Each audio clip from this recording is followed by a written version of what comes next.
Bismillah, assalamualaikum warahmatullahi wabarakatuh. Alhamdulillah, salatu wassalamu ala rasulillah wa ala alihi wa sahbihi wa man tabi'i bi ihsani ila yaumil qiyamah. Amma ba'du. Ya anak-anak sahabat Al-Madinah yang saya cintai karena Allah Subhanahu wa taala, yang saya sayangi karena Allah Subhanahu wa taala. Semoga kita semua senantiasa dirahmati oleh Allah Subhanahu wa taala dan juga dilindungi oleh Allah Subhanahu wa taala dari apa-apa yang membahayakan bagi diri kita dan juga keluarga kita. Amin ya rabbal alamin. Kita akan melanjuti pelajaran fikih ya. Pelajaran fikih bab kedua, yaitu apa? Hukum sholat berjamaah. Pada pelajaran yang lalu ya, kita telah mempelajari keutamaan sholat berjamaah di masjid. Nah, pada pelajaran kali ini kita akan apa? Kita akan mempelajari hukum sholat berjamaah di masjid ya. Setelah kita mengetahui keutamaan-keutamaannya ya, kita harus juga mengetahui apa? Hukumnya. Supaya apa? Supaya tatkala kita melakukan ibadah, melakukan sholat berjamaah dengan apa? Dengan bersungguh-sungguh ya. Di sisi lain kita mendapatkan pahala-pahala yang khusus ya, karena dia memiliki keutamaan-keutamaan tersendiri, keutamaan-keutamaan yang tersendiri. Di sisi lain kita juga apa? Tatkala kita menunaikannya, kita harus bersungguh-sungguh karena kita apa? Karena kita mengetahui hukumnya ya. Ya anak-anak sahabat Madinah yang saya cintai karena Allah Subhanahu wa taala, hukum salat berjamaah ya. Salat berjamaah hukumnya adalah wajib bagi setiap muslim, dan juga laki-laki, dan juga balik, dan juga berakal, dan juga mampu. Mampu dalam arti apa? Kuat fisiknya. Ya, mampu dalam arti dia kuat fisiknya. Dia tidak orang yang tua, udah sepuh, jalannya susah, bukan. Orang yang sakit, bukan. Ya, tidak wajib bagi mereka, ya. Pelaksanaan sholat, ya. Pelaksanaan sholat berjamaah harus selalu kita jaga. Ya, sholat jamaah harus selalu kita jaga, baik dalam keadaan kita mukim. Mukim itu apa, Ustaz? Mukim itu kita tidak bepergian. Tidak berpergian tidak berpergian jauh, tidak berpergian jauh. Seperti kamu di rumah kamu ini, sekarang kamu di rumah kamu, itu namanya mukim ya. Maupun dalam keadaan aman ya, bahkan dalam situasi perang pun Rasulullah SAW menjaga sholatnya dengan para sahabatnya, menjaga sholat berjamaah dengan para sahabatnya ya. Bayangin kamu, tatkala perang Rasulullah SAW ya, dengan para sahabatnya sedang berperang, kemudian masuk waktu sholat. Setelah masuk waktu sholat, kemudian apa? Rasulullah SAW tetap menjaga sholat jamaahnya. Itu dalam keadaan apa? Namanya perang itu dalam keadaan apa? Pasti tatkala kita perang, pasti dalam keadaan takut. Maka apa? Maka dalam kita ini sekarang dalam keadaan aman, tentu apa? Tentu lebih ditekankan bagi kita ya, karena kita tidak dalam keadaan takut ya. Kita aman di sini, tentram, nyaman ya. Gak ada yang namanya kayak di Suriah sana, orang di sholat di masjid diganggu sama orang-orang apa? Orang Syiah ya, untuk penjajahan di sana ya. Gak ada seperti itu ya. Sini kita aman. Maka apa? Kita berupaya sekuat tenaga bahwasanya kita akan menjaga apa? Sholat berjamaah di masjid ya. Namun sholat berjamaah di masjid ini ya diwajibkan ya bagi seorang laki-laki, setiap muslim yang laki-laki dan juga balik, berakal, dan juga mampu. Namun tidak diwajibkan bagi apa?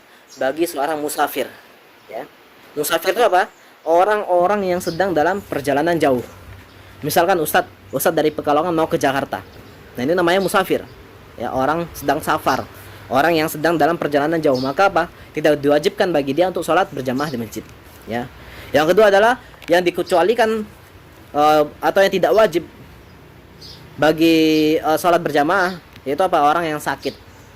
Yang ketiga adalah orang yang sudah pikun, orang yang sudah tua ya. Dan juga perempuan juga tidak diwajibkan untuk sholat apa? Di masjid ya. Namun tatkala perempuan ingin sholat ke masjid, maka apa? Kita tidak boleh melarangnya ya, karena kita tidak boleh melarangnya ya. Perempuan tidak diwajibkan untuk sholat di masjid ya. Ada suatu hadis ya, bahwasanya atan Nabi sallallahu alaihi wasallam rajulun a'ma ya. Datang seorang laki-laki yang buta matanya kepada siapa? Kepada Rasulullah sallallahu alaihi wasallam ya. Kemudian orang buta tersebut bertanya ya kepada Rasulullah, "Ya Rasulullah, Ya, ingin minta keringanan dia. Orang buta tersebut ingin minta keringanan kepada Rasulullah sallallahu alaihi wasallam. Ya Rasulullah, ya sungguhnya tidak ada seorang pun, ya tidak ada seorang pun petunjuk jalan yang mau menuntunku ke masjid, ya. Lalu dia meminta keringanan dari Rasulullah sallallahu alaihi wasallam untuk apa? Untuk sholat di rumah. Kemudian Rasulullah sallallahu alaihi wasallam mengizinkannya untuk sholat di rumah. Kemudian tatkala ia ingin pergi, tatkala orang buta itu tersebut, dia kan sudah mendapat jawaban dari Rasulullah SAW, sudah dapat izin dari Rasulullah SAW. Kemudian apa? Dia pergi ke mau hendak pergi. Kemudian Rasulullah SAW bertanya kepada ia, hal tasma'un nida, wahai orang yang buta, apakah engkau mendengar azan panggilan sholat? Maka orang buta tersebut, ya Rasulullah saya mendengarnya. Maka Rasulullah mengatakan apa? Fa'ajib, maka wajib bagimu apa?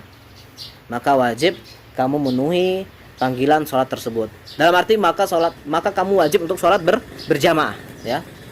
Bayangin kamu itu orang buta saja, tatkala dia masih mendengar suara azan, suara panggilan untuk sholat, dia diwajibkan untuk sholat berjamaah. Apalagi kamu sekarang apa? Tidak buta, ya. Tidak buta, masih dengar, ya. Semua sehat, ya, tidak ada cacatnya. Maka terlebih lagi kamu, ya. Nah, anak-anak sahabat Madinah yang saya cintai karena Allah Subhanahu wa taala, ya, berikutnya adalah salat yang paling berat. Ya, Rasulullah SAW juga pernah bersabda, juga pernah mengatakan salat yang paling berat atas orang-orang munafik adalah apa? Salat Isya dan salat subuh. Ya. Kemudian Rasulullah SAW melanjutkan lagi, seandainya mereka mengetahui pahala yang ada pada keduanya, salat itu salat Isya dan salat subuh, niscaya mereka akan mendatangi keduanya sekalipun dalam keadaan merangkak. Kenapa? Hakikatnya kita tidak bisa mengetahui pahala-pahala apa tatkala kita di dunia. Ya, kita tidak nampak pahala apa yang di dunia, ya. Apa yang kita pahala itu di mana? Di akhirat, tatkala kita masuk ke di alam akhirat, ya, masuk surga, tatkala kita hendak masuk surga, kita melihat apa? Pahalaku tiba-tiba banyak, ya. Namun tatkala kita di dunia, kita tidak bisa mengetahui seberapa berharga pahala kita tidak bisa melihat pahala kita, ya. Maka Rasulullah SAW mengatakan apa? Seandainya mereka mengetahui pahala yang ada pada salat Isya dan juga salat subuh, niscaya mereka akan apa? Akan mendatangi keduanya sekalipun dalam keadaan merangkak, ya. Kemudian sungguh aku berniat untuk memerintahkan agar salat didirikan. Kemudian aku merintahkan seorang, jadi Rasulullah itu sedang sholat berjamaah, ingin sholat subuh misalnya, ingin sholat subuh. Kemudian apa?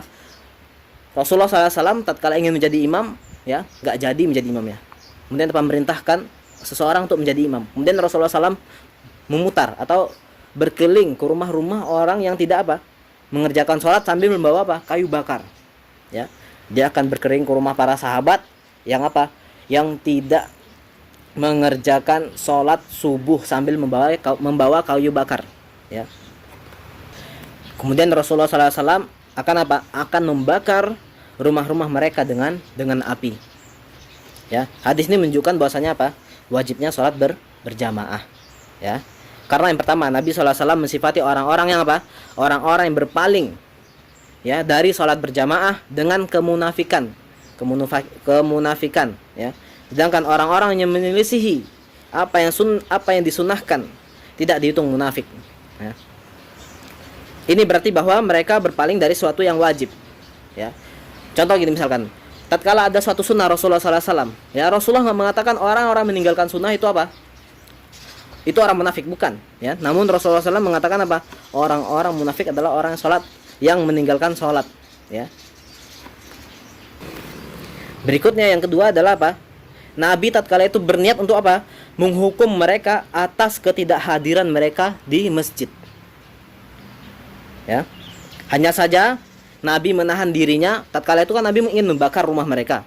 Kemudian apa? Nabi menahan dirinya karena apa? Karena yang berhak menghukum dengan api hanyalah Allah Subhanahu wa taala. Namun ada juga yang mengatakan Rasulullah SAW menahan diri untuk tidak membakar rumah-rumah mereka karena apa? Karena ada anak-anak dan juga istri-istri mereka. Karena apa? Seorang istri dan juga seorang anak-anak kecil, ya, tidak diwajibkan untuk sholat di masjid, Ya, pertamanya Rasulullah SAW meniatkan untuk apa? Membakar rumah mereka. Namun apa? Namun Rasulullah SAW menahan dirinya karena apa? Tidak jadi membakar rumah orang tersebut karena di dalamnya ada istri-istri mereka, para perempuan dan juga anak-anak yang dimana mereka tidak diwajibkan untuk apa? Sholat berjamaah di masjid. Ya, inilah dalil bahwasanya Rasulullah SAW ya mewajibkan bagi kita seorang yang mampu, seorang yang kuat, dan juga seorang yang laki-laki muslim dan juga dia balik dan juga berakal, yang tidak gila, ya, menunaikan sholat berjamaah di masjid. Maka oleh karenanya ya, sholat berjamaah itu hukumnya wajib. Oleh karena itu orang-orang yang meninggalkan sholat berjamaah akan mendapatkan banyak bahaya, ya. Bahaya akan menimpa orang-orang yang meninggalkan salat berjamaah itu ada sebagai berikut ya. Yang pertama adalah apa? Dikhawatirkan ia akan tertimpa penyakit nifak, penyakit munafik, ya, kemunafikan. Yang kedua adalah dikhawatirkan juga setan akan mudah menguasainya. Ya, setan, orang-orang yang meninggalkan salat di masjid, berjamaah di masjid, setan akan mudah menguasai diri orang tersebut, ya. Kenapa? Karena seorang serigala tidak akan memakan domba yang bergerombol, ya, yang berkumpul, yang banyak, ya. Seekor serigala tidak akan memakan serigala yang berjamaah, bergerumbul, ya. Namun seekor serigala akan memakan domba yang apa? Yang sendirian. Begitu juga dengan apa? Dengan setan. Setan itu akan menguasai diri seorang tatkala seorang tersebut apa? Sendirian. Namun tatkala mereka berjamaah, tatkala mereka berkumpul, ya, maka apa? Setan akan susah. Setan akan apa? Susah menguasai diri orang tersebut, ya. Yang ketiga, berikutnya adalah orang meninggalkan sholat berjamaah berarti apa?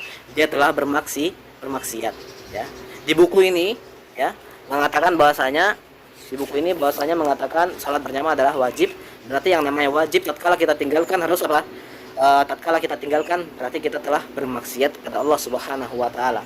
Kalau kita bermaksiat berarti apa? Berarti kita berdosa kepada Allah Subhanahu wa taala. Namun di sini ada masalah perbedaan pendapat, ya. Namun kita akan mempermudah karena kita makanya buku ini.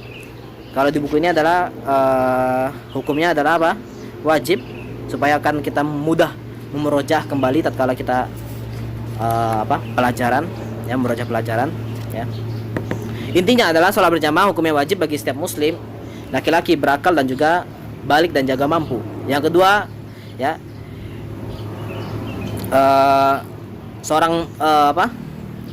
orang buta saja tatkala minta keringan Rasulullah SAW, kemudian apa?